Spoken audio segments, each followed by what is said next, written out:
গ্রামের পাশেই একটা বিশাল দিঘি ছিল। গ্রামের মানুষ এটাকে বলত মাঝের দিঘি। দিঘিটা এত বড় ছিল যে অন্য পার থেকে এপার দেখা যেত না।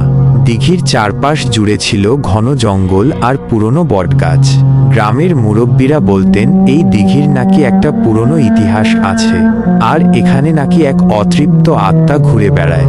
রাতের বেলা দিঘির পাড়ে যেতে সবাই ভয় পেত। সুনীল আর তার 3 বন্ধু রবিন, সজল আর আকাশ ছিল গ্রামের সবচেয়ে ডানপিটে ছেলে। তারা গ্রামের সব নিষেধ অমান্য করত আর ভূতের গল্প শুনে হাসাহাসি করত।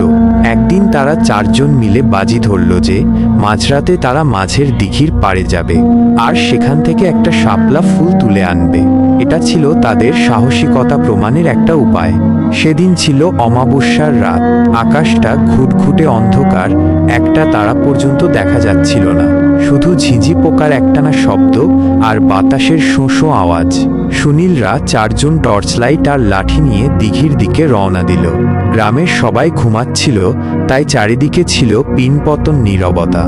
দিঘির পাড়ে পৌঁছেই তাদের কেমন যেন গা ছমছম করতে লাগলো। গাছের ডালপালাগুলো বাতাসের তালে এমনভাবে দুলছিল যেন সেগুলো তাদের দিকে হাতছানি দিচ্ছে।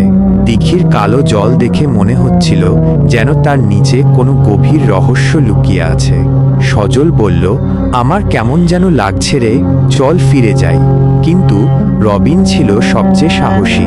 সে বলল, ধুত্তর, তোরা ভীতু নাকি? চল, শাপলা তুলে ফিরব। তারা টর্চের আলো